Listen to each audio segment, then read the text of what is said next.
I'm gonna be honest with you guys for a second. This isn't a video I wanted to make because if you watch this channel for any amount of time, you probably know I love Injustice. I love DC Universe. Batman is one of my favorite fictional characters of all time. I grew up playing the Arkham games. I love Injustice. I love these characters, which is why it hurts watching what's happened to DC games over the last several years. Because while Marvel seems to be hitting one home run after another and after another, DC feels completely lost. And to be honest, I think WB Warner Bros needs to wake up because one of the greatest comic book universes ever created deserves so much better. But before we get into that, if you guys don't know me by now, I'm Mr. Frosty Flames, but you can call me Mike. We do anything gaming news, reviews, playthroughs, etc. and we do it in a chill way with no over editing BS. So if you enjoy that style of content, be sure to hit that sub button and join the Mr. Frosty Flames Legion. Anyways, let's get back to the video. So first of all, DC used to set the standard for gaming, if you guys didn't know. It wasn't honestly that long ago when DC was the king of superhero games, because when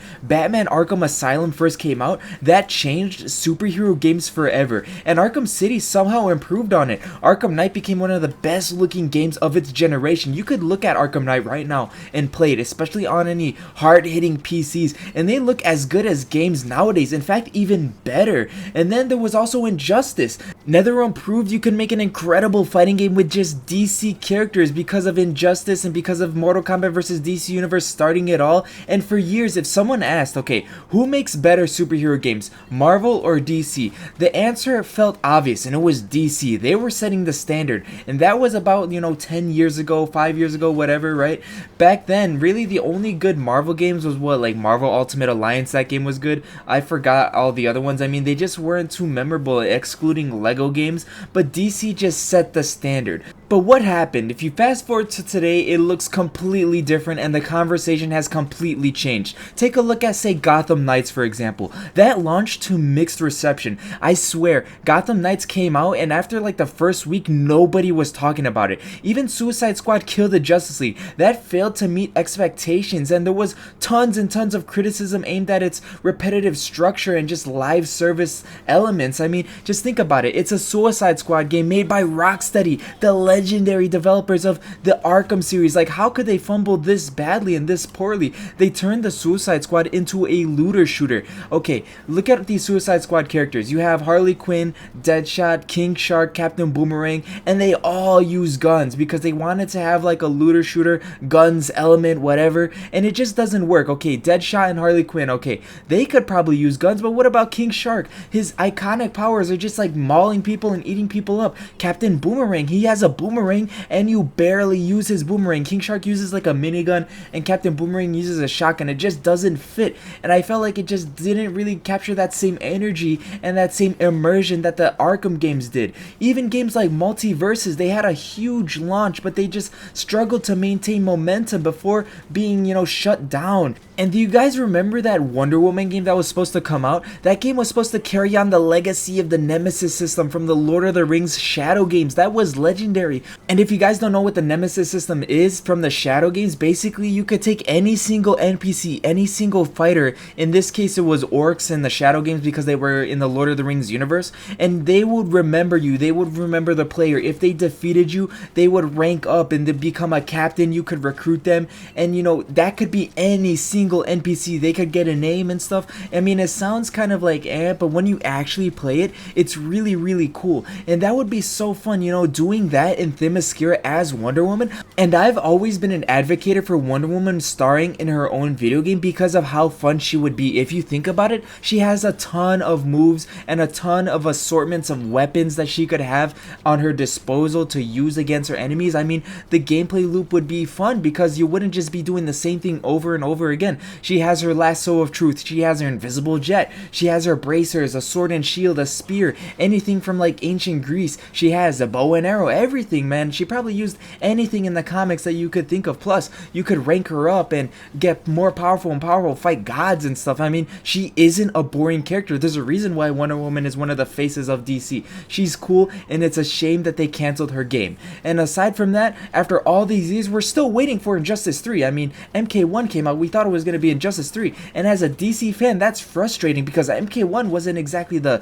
best game, because because these aren't characters with no potential. These are characters like Batman, Superman, Wonder Woman, The Flash, Green Lantern, some of the biggest superheroes in history. And while I applaud the recent success of Lego Batman, that game is amazing, it's just a very, very great game in an ocean full of just mediocrity. You know, even EA and Ubisoft put out great games once in a while, and the same could be said for DC. I mean, it's just one good game in a pool full of just trash. And meanwhile, look at Marvel. Compare that to Marvel. Spider-Man was a massive success. Spider-Man 2 continued that momentum. Even Marvel Rivals exploded in popularity. It took over Overwatch, and that's very hard to do because Overwatch was a giant. And you know, in this video, I'm playing Marvel Rivals. I've been playing it. I probably have like 500 hours on that game. And while I'm not exactly proud of that, and you could say or think whatever you want about it, you know, oh, Gunnar skins, oh, it's just like an Overwatch type of game, oh, the community's toxic. You can't deny the fact that it was a massive success for Marvel,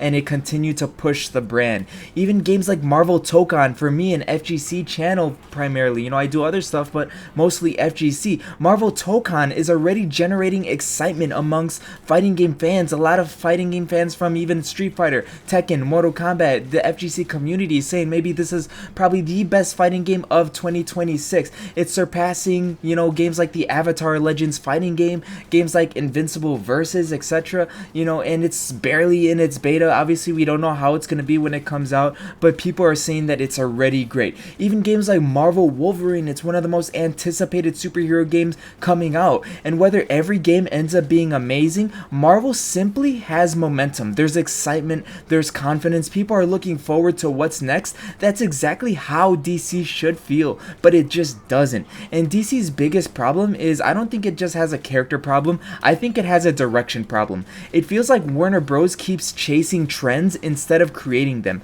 The Arkham games didn't simply become legendary because they copied someone else, they became legendary because they had a vision. Injustice didn't succeed because it followed trends, it succeeded because NRS built something unique. And lately it feels like Warner Bros. Have been more interested in finding the next live service success than making the next unforgettable DC game, and I think that's where they've gone wrong, because there are so many missed opportunities, and that's what's frustrating me the most. Imagine the possibilities, maybe like a Green Lantern RPG traveling across different sectors, a Superman game that truly embraces flight and hope. I know Angry Joe, he wants a Superman game, a modern Batman Beyond game, maybe just another Arkham game, a Justice League co-op adventure game, maybe a Constantine horror game, or a Teen Titans RPG. You know, the DC universe is filled with incredible characters, and yet somehow it feels like we're getting less variety than ever, and that's so disappointing. But however, I'm still hopeful despite everything. I'm not making this video because I think DC is finished. It's far from it. I'm making it because I know what DC is capable of. We've already seen it. You know, Arkham proved it, Injustice proved it, and even today Batman still remains one of the strongest characters in gaming, and he's a comic book character. The talent exists somewhere out there, the characters exist, the franchise certainly exists, and the audience absolutely exists. But what's missing is the willingness to commit to bold, focused games that put quality ahead of trends, and that's what WB needs to do. And you know, DC can't waste this moment because the superhero gaming genre is bigger than it's ever been. Players clearly want these games. Marvel has shown that. Now it's DC's turn to respond, not by copying Marvel, but by remembering what made DC games special in the first place. You know, great stories, memorable characters, confidence, innovation, and all of that is what made people fall in love with DC games in the first place. And that's exactly what Warner Bros. Needs to rediscover. So at the end of the day, this video comes from a place of just pure frustration, but also hope. Because I don't want DC to fail. I want DC to compete. I want people to be just as excited for the next Batman or the next Superman or even the next Injustice as they are for the next big Marvel game. These characters deserve that, and honestly, so do the fans. But I want to hear from you guys. What DC game do you think Warner Bros. Should make next? And in no way, shape, or form is this a hate video towards Marvel games. I love Marvel just as much as I love DC, but I love both of them so much, so if one is successful, I want to see the other one successful too. But let me know in the comments down below, what DC character would you want to have star in their own game, or what DC game would you want next? Whether it's Injustice, a Superman game, or a next Arkham game, or another Lego game, let me know in the comments down below. If you enjoyed this video, please like, share, comment, and subscribe to join the Mr. Frosty Flames Legion. Thank you guys for watching. Mr. Frosty Flames out. Ciao.